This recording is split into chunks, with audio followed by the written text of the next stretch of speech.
इतनी जल्दी इस्तीफ़ों के मशवरे शायद इससे पहले पाकिस्तान में किसी भी नौ मुंतखब हुकूमत को नहीं मिले। इन तमाम मामलात पर, पाकिस्तान के सियासी बहरान पर, और क्या इसका कोई हल निकल सकता है, निकलेगा तो कहाँ से निकलेगा, कौन उसमें बड़ा किरदार अदा कर सकते हैं, इन तमाम मामलात पर बात करने के लिए आज न्यूज़ में ज्वाइन करें हैं बैरिस्टर अकील साहब। और बैरिस्टर अकील जो हैं वो तर्जुमान हैं वफाकी हुकूमत के। मुझे पाकिस्तान तहरीक इंसाफ से जनाब शौकत बसरा साहब जो हैं वो ज्वाइन कर रहे हैं, और शाहिदा रहमानी साहिबा हैं हमारे साथ पाकिस्तान पीपल्स पार्टी से। गुफ्तगू का आगाज़ शौकत बसरा साहब से करेंगे। अपोजिशन को पहले जो है वो सबसे पहले अपनी गुफ्तगू का मौका हमेशा मिलना चाहिए। और अपोजिशन आज गो जरदारी गो के नारों की गूंज में हमने देखा कि सदर आसिफ अली जरदारी साहब का खिताब हुआ।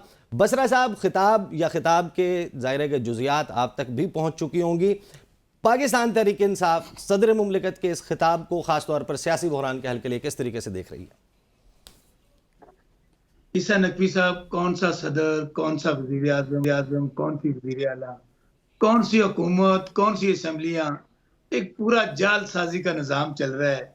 ये वो लोग हैं जिनका आवाम से तल्लक ही नहीं है, आवाम के नुमाइंदे ही नहीं है। हाँ, ये तो आप कह सकते हैं कि इनको जो लाए हैं, जो एजेंडा दिया गया है, ईस्ट इंडिया कंपनी के नुमाइंदे इस तरह सुना करते थे कि वो आते हैं। ये वही लोग हैं जिनके लंदन में जायदादें हैं, लंदन में पैसे हैं, कोई अमेरिका में है, कोई कहाँ कहाँ पे, मैं क्या क्या नाम लूं, क्योंकि ये तो अवाम ने इनको वोट ही नहीं डाला। अगर आप ये समझते हैं कि 17 सीटों के साथ वजीर आजम बन सकता है पाकिस्तान का, और इसी तरह 24 सीटों के साथ सदर बन सकता है पाकिस्तान का, और 36 सीटों के साथ जो हारी हुई हमारी मैडम चीफ मिनिस्टर, इस तरह असम्बलियां चलानी है, निजाम चलाना है, तो क्या जरूरत थी? आपने 70-80 अरब रुपया कौम का जाया किया, और वो उस कौम का जिसका आज आप कर्ज उतारने के लिए जो सूद अदा करना है उसके लिए भी कर्ज ले रहे हैं। जो आपने कर्जे लिए हुए हैं उनका सूद उतारने के लिए कर्ज आप ले रहे हैं। आप उनके अंदर आप यहाँ पे बैठ के लुटो फुटो प्रोग्राम है।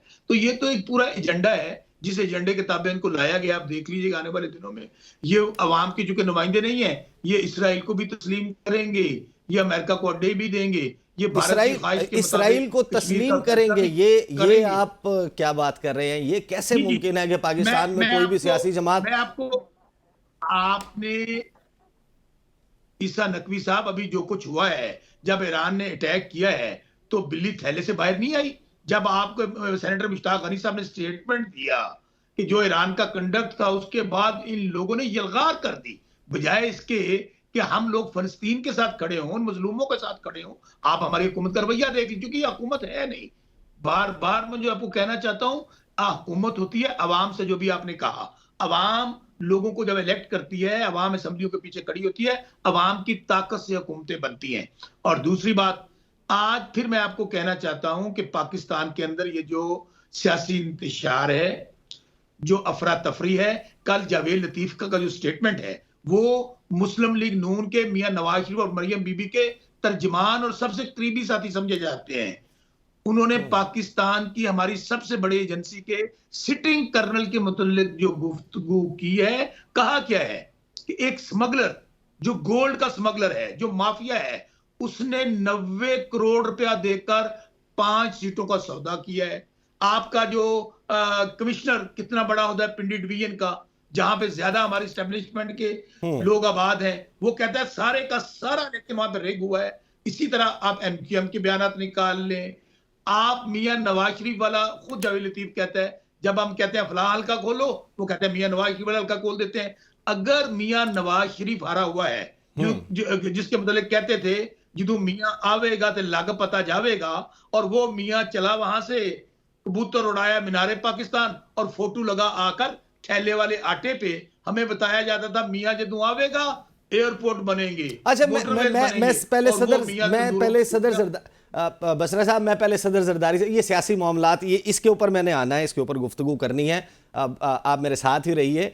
शाहिदा रहमानी साहिबा, सदर जरदारी साहब का जो खिताब है, आपके ख्याल में इनफ है जो उन्होंने कह दिया कि हकीकी कोशिश करें तो सियासी दर्जा हरारत में कमी ला सकते हैं? पाकिस्तान में इस वक्त अगर कोई बहरान सबसे संगीन है और तमाम मजीद बहरानों की जड़ भी है और उनको हवा भी दे रहा है, वो है सियासी बहरान। पाकिस्तान पीपल्स पार्टी मेंटेन करती आई है गुज़श्ता 2 साल से कि मुज़ाकरात हो जाने चाहिए। गाहे बगाहे हमने ये बिलावल भुट्टो ज़रदारी के स्टेटमेंट्स में भी देखा, सदर जरदारी के भी स्टेटमेंट्स में देखा, लेकिन आज जब पार्लियामेंट को डायरेक्शन देनी थी तो उस तरीके से वाज़े तौर पर ये हिदायत या ये गाइडलाइन मौजूद नहीं थी सदर जरदारी के खिताब में। बहुत शुक्रिया। देखिए, सबसे पहले तो बसरा साहब ने जिस तरह बात की है, मैं समझती हूँ कि शौकत बसरा बनाने वाले सदर आसिफ अली जरदारी साहब थे, जिन्होंने इनको हर तरह से इज्जत और मुकाम दिया। मैं समझती हूँ अपनी मौसिनों को, इंसान को हमेशा याद रखना चाहिए। दूसरी बात रही कि सदर आसिफ अली जरदारी साहब ने आज अल्हम्दुलिल्लाह पाकिस्तान में एक तारीख रकम की दूसरी मर्तबा एक आपने देखा कि पॉलिटिकल सदर आए और तरीके से और आईनी तरीके से सेकंड टाइम, और हमारे तमाम हाउसेस मुकम्मल हुए और आज पहला पार्लिमानी खिताब सदर आसिफ अली जरदारी साहब ने किया।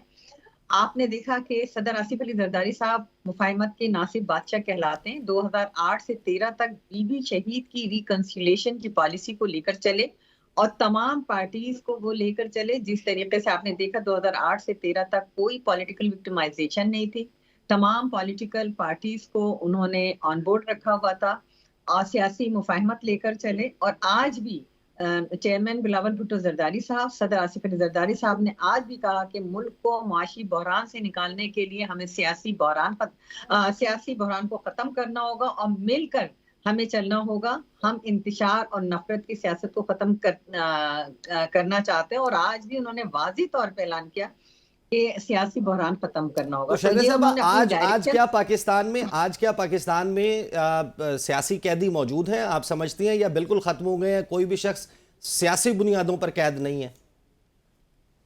देखिए, सबसे पहले तो उन्होंने सियासी बहरानों से निकालने की बात की, और अगर कोई पॉलिटिकल विक्टिमाइजेशन की पीपल्स पार्टी ने हमेशा मुखालफत की, लेकिन अगर कोई 9 मई जैसे वाकयात के अंदर इन्वॉल्व है, अगर आप अपनी शौहदाओं की यादगारों पे हमला करें, आप अपने कौमी असासों को नुकसान पहुंचाए, तो जो पाकिस्तान का आइन और कानून कहता है उसके मुताबिक उन्हें सजा मिलनी चाहिए। आपने देखा कि सबसे ज्यादा political victimisation Pakistan People's Party के साथ हुई, उनके वर्कर्स के साथ हुई, उनके लीडर्स के साथ हुई, और हमने अदालतों को फेस किया। जब शहीद जुल्फिकार अली भुट्टो को एक नाकर्दा गुनाह में अगर हैंग कर दिया तो हमने हमले नहीं किए, हमने फौजी तंसीबात को नुकसान नहीं पहुंचाया, हमने शहदाओं की यादगारों को नुकसान नहीं पहुंचाया। और आज भी हम ये कहते हैं कि ठीक है, अगर कोई एलिगेशन लगता है, कोई गिरफ्तार होता है तो उसको अदालतों को फेस करें। और पॉलिटिकल विक्टिमाइजेशन की हमने हमेशा मुखालफत की और आज भी करते हैं। इंतखाबी जलसों में तकारीर बिलावल भुट्टो जरदारी साहब की आपने भी सुनी होंगी, हमने भी सुनी है। उन्होंने कहा था कि जब हमारी हुकूमत आएगी तो कोई भी खातून जो है वो पाबंदे सलासल नहीं होगी, और आपके वोट से हुकूमत आ गई है। आपके वोट से आने वाली हुकूमत में ये वाला वादा तो पूरा नहीं हुआ। देखिए, जो अगर इस तरह के किसी ने कानून को हाथ में लिया है और कानून के खिलाफ वर्जी की है तो वो तो केसेस को निपटेंगे, लेकिन मैं समझती हूँ कि किसी के ऊपर अगर झूठे मुकदमात हैं, और हम नहीं चाहते कि कोई भी खवातीन के साथ वो ना हो जो शहीद मोहतरमा बेनज़ीर भुट्टो साहिबा के साथ हुआ, जो मरहुमा मोहतरमा बेगम नुसरत भुट्टो साहिबा के साथ हुआ, या जो इससे हमारी मोहतरमा फरियाल तालपुर साहिबा के साथ हुआ, कि आपने देखा कितने बेईमाना अंदाज से इलेक्शन कैंपेन में बिलावल किस की बात कर रहे थे फिर कि कोई खातून कैदी नहीं होगी? यानी कि यकीनन वो किसी ना किसी की बात कर रहे होंगे। बता दीजिए कि कौन कौन उस वक्त से बाहर आ गए। देखिए, हमने ये कहा था हमारी हुकूमत होगी तो हमारी पॉलिसी होगी। इस वक्त ना तो हम कैबिनेट का हिस्सा हैं और ना ही हम हुकूमत के अंदर कैबिनेट में शामिल हैं, लेकिन जहां तक हो सका हमने आवाज उठाई है, उठाएंगे और उठाते रहेंगे। कोई पॉलिटिकल विक्टिमाइजेशन सदर आसिफ अली जरदारी साहब नहीं होने देंगे। क्या पीपल्स पार्टी की ये हुकूमत नहीं है, वो इसका हिस्सा नहीं है? देखिए, आपको मालूम है कि हम कैबिनेट का हिस्सा नहीं है, काबीना का हिस्सा। अच्छा चलें, I come back to you barrister Akeel साहब। ये आपने सुन लिया, पीपल्स पार्टी जो है वो आप लोगों की हुकूमत, उनके वोट से आपके वज़ीर आज़म बने हैं, आपकी काबीना, आपके ओहदे, सब आपके झंडे, protocols, everything is because People's Party ने आप लोगों को वोट दिया। अब यहाँ पर मसला ये है, पीपल्स पार्टी आपको ऑन नहीं कर रही, और आपकी जमात के पंजाब के सदर राना सनाउल्लाह साहब भी कहते हैं कि वो जो इलेक्शन कैंपेन में किए हुए मंशूर थे, वादे थे, भूल जाएं, हुकूमत हमारी नहीं है, ये इत्तेहादी हुकूमत है। साहब बहुत बहुत शुक्रिया। सबसे पहले तो आपने पीपल्स पार्टी की बात की, तो ये बिल्कुल गलत तासुर दिया जा रहा है कि पीपल्स पार्टी ओन नहीं करी। पीपल्स पार्टी हमारी इत्तेहादी है और ख़ाली पीपल्स पार्टी की वोटें नहीं थीं, इसमें MQM की भी वोट्स थीं और पाकिस्तान मुस्लिम लीग PMLQ भी इसमें शामिल है। तो हमारी ये इत्तेहादी जमातें हैं। जिस तरह आपने राना साहब की बात की, तो राना साहब के बयान को भी आउट ऑफ कॉन्टेक्स्ट इस तरीके से दिखाया जा रहा है। उन्होंने ये बात नहीं की। उन्होंने कहा कि अगर सिंपल मेजॉरिटी या 2/3 अक्सरियत होती तो फिर हमारी अपनी पार्टी का मैनिफेस्टो था और हमारी जो तरजीहात हैं वो ऑब्वियसली हमारे शायद इत्तेहादियों के साथ या उनके मैनिफेस्टो के साथ वो अलाइन नहीं करती। मैं कल भी इसी पे बात कर रहा था कि उनका कहने का मकसद शायद ये था या मतलब ये था कि हमारा मैनिफेस्टो दीगर इत्तेहादी जमातों के मैनिफेस्टो से अलाइन शायद ना करे और उनको एतराज़ात हों। तो जब आप इत्तेहादी होते हैं और एक दूसरे की सपोर्ट कर रहे होते हैं तो फुल फ्लेज उसकी इम्प्लीमेंटेशन जो हमारे मैनिफेस्टो की है वो शायद पॉसिबल ना हो सके, जिस पे हमने अपनी इलेक्शन कैंपेन चलाई। आपके मैनिफेस्टो में ऐसी कौन सी चीज़ है जिस पे पीपल्स पार्टी आपको रोकेगी कि क्या महंगाई ख़त्म करने के मामले पे पीपल्स पार्टी कहेगी कि ना करो? क्या पीपल्स पार्टी बिजली के कीमतें कम करने पे आपको रोकेगी कि ना करो? क्या आवाम को रिलीफ देने पे रोकेगी कि ना दो? जो वादे आपने किए थे वो वादे अगर आप पूरे करेंगे, आई एम श्योर कि पीपल्स पार्टी को तो कोई एतराज़ नहीं होगा। तो फिर ये कहना, क्या ये मुनासिब बात है कि आपकी पंजाब सबसे ज़्यादा प्रेजेंस पंजाब में है और उसी के सदर बैठकर ये बात कह दें कि यानी आवाम को मैसेज ये दे दिया जाए इलेक्शंस के तकरीबन 2 माह के बाद कि जागते रहना, साढ़े ते नहीं रहना? नहीं, ये बात नहीं है। जिस तरह आपने बात की ये बहुत बेसिक मैनिफेस्टो के पॉइंट्स थे। इसके आगे बहुत एक डिटेल्ड चीज़ें हैं जिसमें नेशनल एक्शन प्लान के ऊपर भी बात हुई, जिसके अलावा क्लाइमेट चेंज के ऊपर भी बात हुई, उस पॉलिसी भी बात हुई और दीगर मतलब देखें ना, हर सियासी जमात के एक अपना एक नुक्ता नज़र होता है, एक अपनी उसका वोट बैंक जो है, उसका वोटर उसको वोट करता है। हमारा ऑब्वियसली जिस तरह पीपल्स पार्टी कहती है कि जी, अब ये तमाम जमातें कहती हैं कि जी हम महंगाई में कमी लेके आएंगे, हम बिजली की कीमतों में कमी लेके आएंगे, ये तो कॉमन एजेंडा है, ये कॉमन मैनिफेस्टो के पॉइंट्स हैं। लेकिन इसके अलावा दीगर अपनी तरजीहात पार्टीज़ की होती हैं। हमारा इंफ्रास्ट्रक्चर पे बहुत ज़्यादा इन्हिसार है। हम इंफ्रास्ट्रक्चर हमने करके भी दिखाया है अपने दौरा हुकूमत में, शायद सोशल वेलफेयर के ऊपर बात तो ऑब्वियसली उसमें पैसे थे। अब यहाँ पे मसला ये है कि किटी इज एम्प्टी, जो खजाना है, किटी भी भर रही है, आपकी इन्वेस्टमेंट आ रही है, दोस्त ममालिक इन्वेस्टमेंट ला रहे हैं, लेकिन अफसोस की बात यह है कि एक सियासी ग्रोह या एक सियासी जमात जो है उसको निशाना बनाए हुए है। आपने देखा कि अब तो डिसोन उन्होंने उनकी अपनी पार्टी ने खुद कर दिया। इनकी अपनी पार्टी के अरकान जो है वो टीवी पे आके या नेशनल फोरम्स पे जाके बैठ के वो बातें करते हैं कि ये इन्वेस्टमेंट नहीं होनी चाहिए। मुल्क के अंदर अगर इस्तेहकाम आ रहा है सियासी और माशी, तो उससे इनको क्या तकलीफ है? ये मुआशी मामले पे मैंने टुवर्ड्स द एंड बात करनी है। मुझे ये बताएं, सदर जरदारी साहब ने जो आज कहा है कि हकीकी कोशिश करें तो सियासी दर्जा हरारत में कमी ला सकते हैं। राना सनाउल्लाह साहब की भी मैंने आपको बात सुनवा दी, वो भी कह रहे हैं कि जितना वो जानते हैं बड़े मियाँ साहब को, उनको कोई एतराज़ नहीं होगा, वो इमरान खान से बात करने के लिए तैयार है। तो क्या शहबाज शरीफ साहब और उनकी हुकूमत इस हवाले से, हमें याद है कि उन्होंने एक मरतबा कहा था मिसाके मईशत और बातचीत, एक ब्रॉडर रिकन्सिलिएशन की बात अक्सर उनकी गुफ्तगू में हमने सुनी है। क्या प्रैक्टिकली कोई स्टेप लेने के लिए तैयार है हुकूमत, या इस हवाले से कोई सोच विचार हो रही है? जी, अंडर डिस्कशन है और सियासत में कोई चीज़ हरफ़े आखिर नहीं होती। सबसे पहले तो मैं ये बात आपको वाज़े करता जाऊँ कि हमारी पार्टी के कायद मियाँ मोहम्मद नवाज़ शरीफ साहब हैं और मियाँ मोहम्मद नवाज़ शरीफ एक बहुत वज़ादार इंसान है। उन्होंने कभी इस बात पे ये नहीं कहा कि मैं किसी के साथ बैठूंगा नहीं या किसी के साथ बात नहीं करूंगा। आपने देखा कि पीपल्स पार्टी के साथ भी मिसाके जमहूरियत हुआ था। अभी हमें मिसाके मईशत की ज़रूरत है और रिफॉर्म्स की ज़रूरत है। आज सदर जरदारी साहब ने जो बात की, address to both the houses, जो उन्होंने वहाँ पे बात की, तो उन्होंने वाज़े तौर पे कहा कि हमें इस पोलराइजेशन से आगे निकलना होगा, हमें कंटेम्प्रेरी पॉलिटिक्स की तरफ जाना होगा, हमें रिफॉर्म्स की तरफ जाना होगा और मिल बैठ के हमें इकॉनमी के ऊपर बात करनी होगी।